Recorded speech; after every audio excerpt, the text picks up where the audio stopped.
Oi, gente. Meu nome é Ingrid, tenho 23 anos, sou paraibana e eu sou formada em engenharia mecânica. Eu tô indo pro meu terceiro intercâmbio, dessa vez eu vou fazer um mestrado de 2 anos na Europa.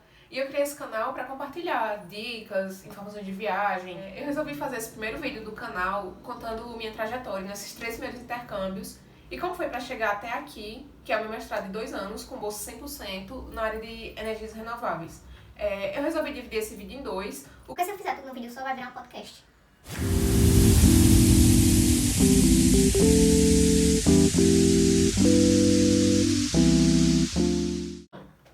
Como eu disse, eu sou engenheira mecânica, formada pela Universidade Federal de Campina Grande. O famoso UFCG. E, inicialmente, eu não queria fazer engenharia mecânica, não estava nos meus planos.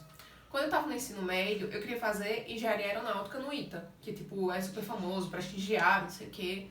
Só que eu fiquei doente e, obviamente, eu não passei no vestibular. E como eu tinha 16 anos na época do vestibular, minha mãe disse que eu não podia me mudar, eu tinha que escolher algum curso que tinha na UFCG. E essa decisão de engenharia mecânica foi basicamente assim. Engenheiro mecânico é muito versátil, pode trabalhar com tudo, pode fazer tudo, não vai faltar emprego. Então tá bom, partiu, né? Bora fazer engenharia mecânica. Aí, quando foi no meu primeiro ano de faculdade, eu entrei até num negócio de aeronáutica, que era a parte que eu estava mais interessada e achei que eu ia entender mais sobre essa parte. Fiz um projeto de pesquisa sobre, e durante esse projeto eu fui vendo que não era bem isso que me interessava mais. Eu fui fazendo de tudo um pouco na universidade, fiz projeto na área de materiais, depois decidi de aeronáutica, e eu fui tentando de tudo um pouco para ver o que é que eu me identificava mais. Aí quando estava mais ou menos no 6º período, acho que foi isso, 5º, 6º período, quem é de engenharia vai saber. A gente começou a pagar as cadeiras de mecânica dos fluidos e futuramente de transferência de calor. E boy, eu me identifiquei muito. Eu amava estudar isso. Pra mim era a parte mais interessante do curso.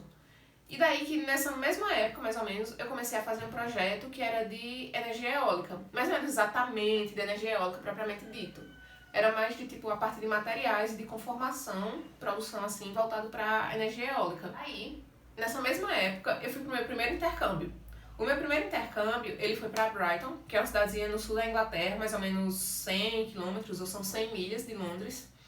E eu fui só para estudar inglês mesmo. Eu peguei, juntei dinheiro nos meus projetos de pesquisa, troquei festa de formatura, aperrei minha mãe. Foi o maior way, mas eu sei que no fim eu consegui trocar tudo e fui pro meu primeiro intercâmbio. Eu tinha 20 anos na época, foi minha primeira viagem sozinha, minha primeira viagem internacional. Então, dá pra imaginar como eu tava nervosa. E quando chegou lá em Brighton, eu fui pra ficar na casa de uma host family, porque eu ia passar só um mês estudando inglês e tal. Aí Brighton é uma cidade de praia. Quando chegou lá, eu me deparei com algo que eu não imaginava nunca. E isso eu já tava no 7º semestre de engenharia mecânica, viu? Um monte de catavento dentro do mar. Pra mim, foi uma coisa muito surpreendente. Porque eu nunca na minha vida tinha visto isso. E daí eu tava conversando com a minha host mom na época. Ela me disse que era uma coisa nova, mas que já tinha um tempo na Inglaterra que eles tinham esse tipo de energia eólica, que era dentro do mar. E eu fiquei muito interessada por isso. Então eu botei na minha cabeça, isso foi em 2017, vou fazer meu TCC sobre isso. E meu TCC era previsto para estar sendo feito, acho que em 2018, comecei em 2019. O que não aconteceu bem assim, né? Porque estudante universitário é como uma caverna do dragão. Você entra e você não sabe quando você vai sair. Você não sabe quando você vai sair. E foi assim. Eu botei na minha cabeça que meu TCC ia ser sobre energia eólica offshore e acabou. Porque, era uma coisa nova, era uma coisa que eu sentia que seria útil. Porque quem tá na universidade entende que, às vezes, a gente faz umas pesquisas que a gente não vê muita aplicação prática, a gente não vê sendo muito útil. Foi a história do meu primeiro intercâmbio, voltei pro Brasil, isso já era no finalzinho de 2017.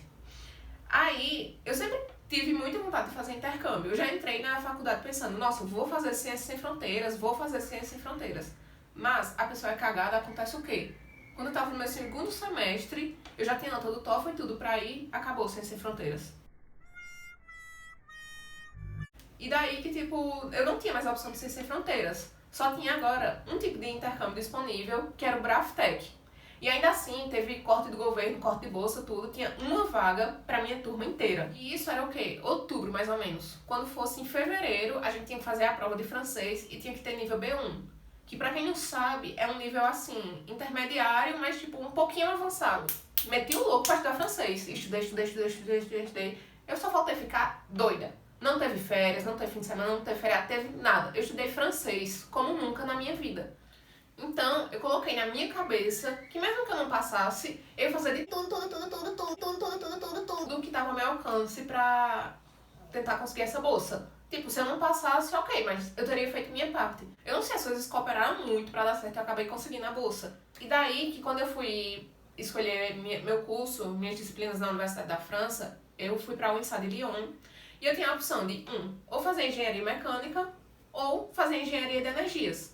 Como eu tava no meu, acho que, 8º, 9º semestre, quando eu fosse embarcar, de fato, para ir pro intercâmbio, não fazia muito sentido estar aprofundando meus conhecimentos em engenharia mecânica. Outra coisa que estava acontecendo na época é que eu estava começando a ficar muito desgostosa com o curso. Se eu fosse pensar assim, sei lá, 100% do curso, eu me identificava com 20% e os outros 80% eu realmente desgostava. Tipo, não era nem que eu achava ok, mas, tipo, até hoje eu não me identifico muito com as áreas de atuação da engenharia mecânica. Então, o que eu resolvi foi fazer engenharia de energias no INSA, porque era justamente esses 20% de engenharia mecânica que eu realmente gostava, que eu me identificava. Eu tava super feliz porque eu tava tendo a chance, pela primeira vez na minha graduação, de trabalhar realmente com coisa que eu gostava. Só que, eis a reviravolta da vida do intercambista. Eu não contava que engenharia de energias na França, na verdade, ia ser o quê? Engenharia química. Então, eu comecei a me desesperar.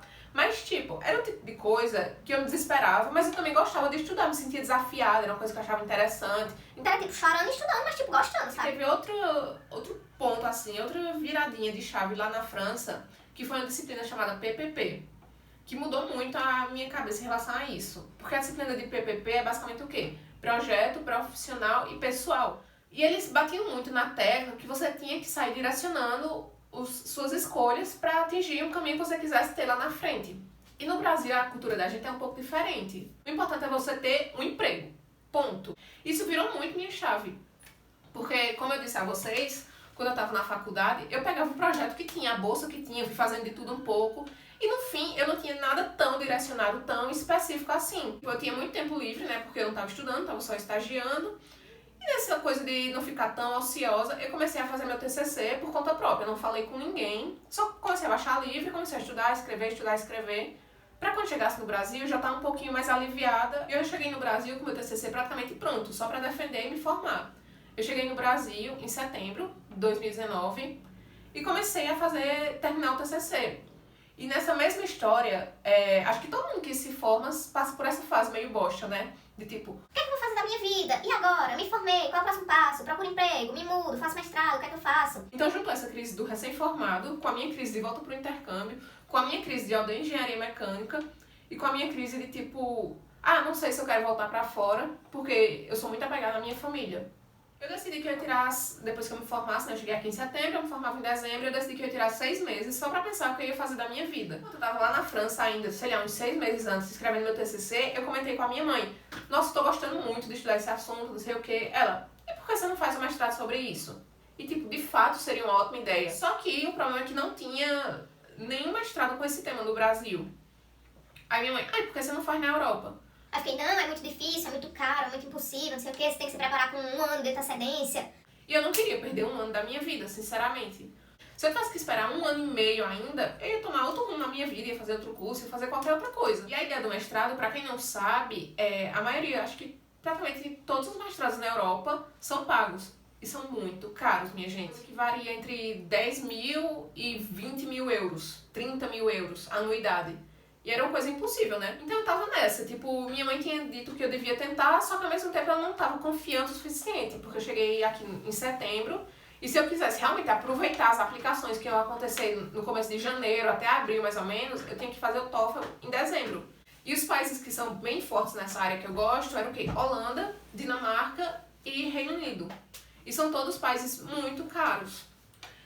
Então, meu foco tava sendo o quê? Tava sendo na Holanda, porque Dinamarca eu não ia, porque era muito frio, eu ia virar um picolé.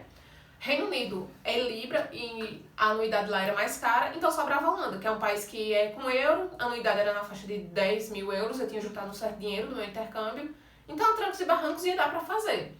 Então eu comecei a focar nisso, mas tipo, sem muita expectativa. Decidi fazer o quê? Bom, vamos escrever no TOEFL, né? Eu tenho 3 meses pra me preparar e fui estudando como dava. O meu foco maior era essa universidade na Holanda, que ela pedia 90 pontos no TOEFL. Pra quem não sabe, o TOEFL vai de 0 a 120, em que 120 é a nota máxima. Então, 90 pontos é uma nota muito alta, sabe? Mas eu fui fazer a prova assim, como quem não quer nada. Tipo, eu fui porque tava pago, sendo bem sincera, porque eu não achei que eu passaria. E quem já fez essa prova sabe que é tipo o Enem, sabe que é tipo baliza. Você não precisa ter o conhecimento específico pra fazer a prova, você precisa só saber como faz a prova. E eu não me sentia tão preparada assim, mas fui fazer, né? Não ia perder nada, já tinha perdido dinheiro, já tava pago. E a minha surpresa, quando eu passei, eu precisava de 90 pontos, eu tirei 98. Então, eu encarei isso como um sinal do destino de Deus. Obrigada, mamãe, por ter me incentivado, ter me feito ir até Recife fazer a prova. E eu comecei a me inscrever. Eu disse, boy, tá tudo dando certo. Eu tenho 6 meses pra pensar na minha vida. Isso era dezembro, né? Pensei, se tá dando tudo certo, então agora eu vou dar o gás e vou começar. Não tenho nada a perder, já tô aqui com o resultado, já tô com a inscrição. E comecei a aplicar. Aplicava pra 800 universidades. Comecei a aplicar e eu achei esse mestrado do Erasmus, que eu não sabia até então que existia mestrado do Erasmus para brasileiro. Eu achei que era só para europeu. Eu também não sabia que tinha esses tipos de mestrados, que é o que eu vou fazer, que é um consórcio. E eu me inscrevi nele, mas tipo, realmente como quem não quer nada, porque a concorrência é bem alta, sabe? Agora no meu ano, na intake de 2020 até 2022, foram 526 inscritos para 16 ou foram 19 bolsas. Então, eu realmente não esperava nunca. Tipo, esse foi o único mestrado que eu me inscrevi assim, como quem não quer nada. Eu me inscrevi e esqueci. E fui seguindo minha vida. Isso era no comecinho de janeiro, assim que eu colei grau. Quando foi em abril tipo, já estava começando a receber algumas respostas das universidades que eu tinha me inscrito. Eu estava sendo aceita em todas. Eu não tinha conseguido nenhuma bolsa ainda e seria praticamente impossível dar continuidade a esse projeto de mestrado fora sem uma bolsa, já que o euro saiu de 4 para 7 reais. Então eu tava assim, tava feliz, mas ao mesmo tempo não tava botando muita expectativa. É tanto que eu não tinha contado a ninguém que tava tentando, porque eu realmente não botava muita fé. Até que um belo dia de abril, eu abro meu e-mail, como quem não quer nada, e tinha uma mensagem desse mestrado do Erasmus, dizendo que eu tinha sido provisionalmente aceita. E boy, foi o maior choque da minha vida, porque eu fiquei assim, é sério? Eu não acreditava, porque eu realmente botei 0 expectativas nesse mestrado. Se eu fosse botar numa ordem assim, dos que eu tava esperando alguma coisa, eu estaria em último, com certeza.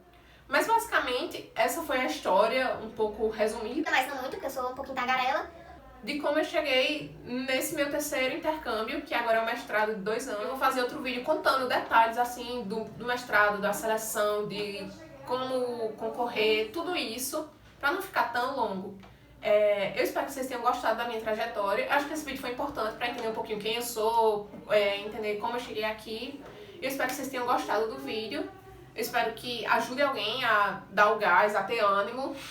Porque eu sei que essa fase que a gente tá vivendo é muito complicada, de recém-formado, de não saber o que quer, de não saber o que vai fazer da vida. Então, se você gostou, dá o joinha, se inscreve no canal e em breve vai sair a parte 2 desse vídeo, que é falando especificamente sobre o meu mestrado.